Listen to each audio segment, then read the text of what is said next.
আসসালামু আলাইকুম বন্ধুরা, মৃদুল রিভিউয়ে সবাইকে স্বাগতম। আচ্ছা, 7000 mAh ব্যাটারি, 144 হার্টজ ডিসপ্লে, আরো ডাইমেনসিটি 5G চিপসেট বাজেটে রিয়েলমি এবার বাজিমাত করলো নাকি? আজকে আমরা সরাসরি রিয়েল ইউজার টাইপ রিভিউ করব। ফোনটা নাম বলি নাই, তাই না? আচ্ছা, ফোনটার নামটাই আগে বলি, রিয়েলমি নার্জো 90X। এর আগে আমরা 90 দেখেছিলাম, এবার আমরা 90X দেখছি।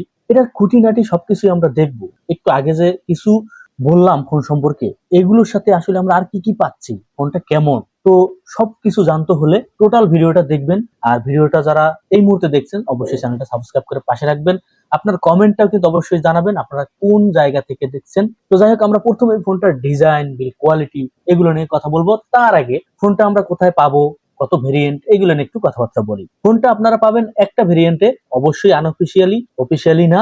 এখানে পাচ্ছেন 6GB র্যাম, 128GB রম, 19,000 টাকা। যেহেতু আনঅফিসিয়াল ফোন, কিছুদিন পর হয়তো বা কমতেও পারে। তো যাই হোক, আমরা ডিজাইন, বিল্ড কোয়ালিটি এগুলো নিয়ে একটু কথা বলবো। রিয়েলমি নার্জো 90X ডিজাইনটা দেখলেই বোঝা যায় এটা একটা, মানে যারা রাফ ইউজার করেন না, যারা হেভি ডার্টি, মানে ফোন আপনার কাছে মনে হয় যে এটা কোনো ব্যাপারই না, এটা দিয়ে আপনি আম পারবেন, জাম পারবেন, মানে এইরকম টাইপের যারা ইউজার আছে তাদের জন্য আমি বলবো খুবই ভালো হবে, কারণ এটা শক্ত পোক্ত, খুব দারুণ একটা ফোন। আর এটা ডিজাইনটা ওই যে 80X যেমন না, ওইটার মতনই প্রায়, তবে আর একটু আপডেট, তো মোটামুটি ভালো, খারাপ না। এইরকম কোয়ালিটির বা এইরকম ডিজাইনের আমরা আরো অনেক ফোন দেখেছি, তবে ডিজাইনটা আমার কাছে খারাপ না, তবে ফোনটা কিন্তু অনেক শক্তপোক্ত। ওজনটার দিকে যদি একটু বলি, 212 গ্রাম, যা বলবো একটু বেশি, তাই না? তবে ওই যে ব্যাটারি দিচ্ছে যে একটু বড় সড়ো, তো এই ক্ষেত্রে এই ওজনটাকে আমরা একটু কনসিডার করতেই পারি। ফ্ল্যাশ ব্লু এবং নার্জো ব্লু কালারে দেখতে পাবেন, এবং প্রিমিয়াম প্রিমিয়াম একটা লুক, সেটা তো আমি আগেই বলছি। সবচেয়ে বড় কথা হলো IP68 বা IP69 রেটিং এ পাচ্ছেন ফোনটা, তার মানে হচ্ছে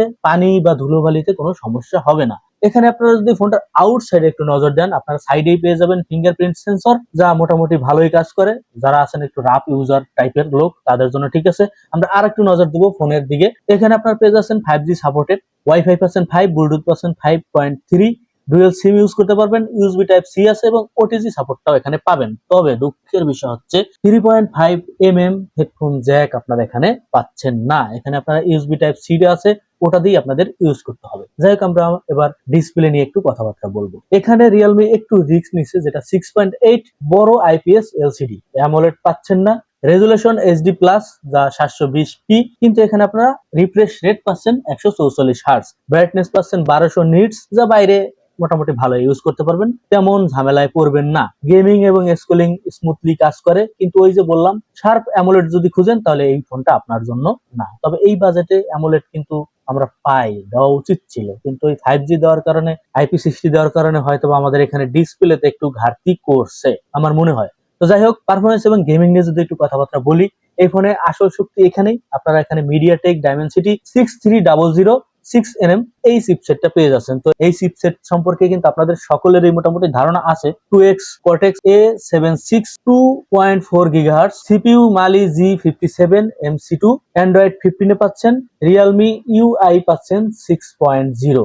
গেমিং এর দিকে যদি আমি একটু বলি, এখানে আপনারা ফ্রি ফায়ার, পাবজি স্মুথলি খেলতে পারবেন। এখানে আরেকটু কথা বলতেছি, যারা হেভি গেমিং, মানে গেমিং ফোন একদম স্পেশালি এমন না, তবে আপনারা কিন্তু এখানে গেম খেলতে পারবেন। গেম খেলার জন্য মোটামুটি ঠিক আছে, তবে ওই যে হেভি গেমার যারা আছেন, মানে দিন রাত 24 ঘন্টা গেম, এই ক্ষেত্রে আমি বলবো যে এমন গেমার না, তবে গেম খেলতে পারবেন। এবার আমরা একটু ক্যামেরা নিয়ে যদি কথাবার্তা বলি, কারণ ক্যামেরা নিয়ে আমাদের অনেকেরই প্রত্যাশা একটু ভালো থাকে। তো এখানে আমরা রেয়ারে পাচ্ছি 50 মেগা প্রাইমারি সেন্সর, যা মোটামুটি দিনের আলোয় শার্পনেস, ন্যাচারাল কালার দেওয়ার চেষ্টা করে এইচডিআর কাজের, এবং ওই যে আলো ভালো থাকে তাহলে আপনারা খুব ভালো একটা পারফরমেন্স এখান থেকে পাবেন।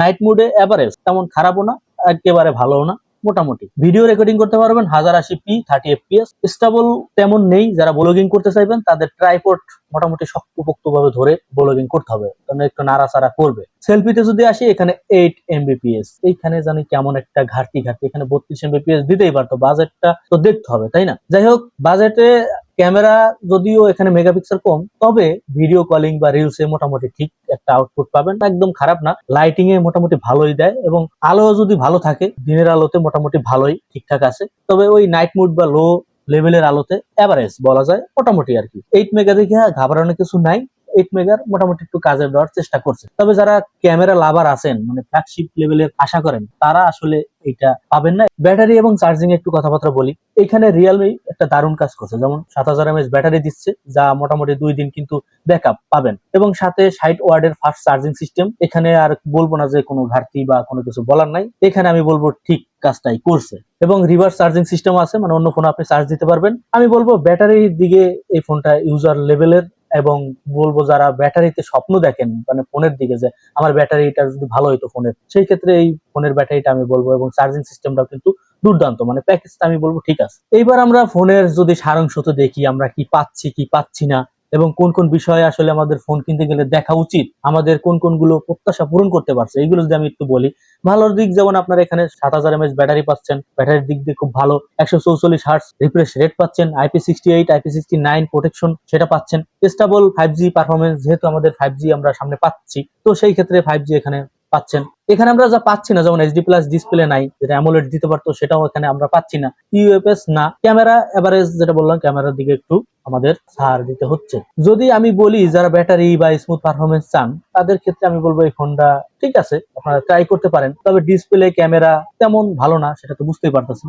এখন আপনার ব্যাপার, আপনার যদি ভালো লাগে আপনি অবশ্যই কিনবেন। তবে এই ফোনটা যেমন স্টুডেন্ট আছে, ডেলিভারি বা আউটডোরে যারা সবসময় কাজ বাজ করেন, তাদের ব্যাটারি ব্যাকআপটা একটু বেশি দরকার, যেহেতু এখানে ব্যাটারি ব্যাকআপটা ভালো পাওয়া যাবে, এবং সামনে যেহেতু 5G আমরা পাচ্ছি, 5Gর জন্য আপনারা কিনতে পারেন। আর যদি চান যে না, এই বাজেটেও তো আরো অনেক ভালো ফোন পাচ্ছেন, সেইখানে আপনারা নজর দিতে পারেন। দেখাবে যে কোনো একটা ভিডিওতে। অবশ্যই ভিডিওটা লাইক করবেন, শেয়ার করবেন, আপনার মূল্যবান কমেন্ট অবশ্যই জানাবেন, চ্যানেলটা অবশ্যই সাবস্ক্রাইব করে পাশে থাকবেন। আজকে এই পর্যন্তই। আসসালামু আলাইকুম।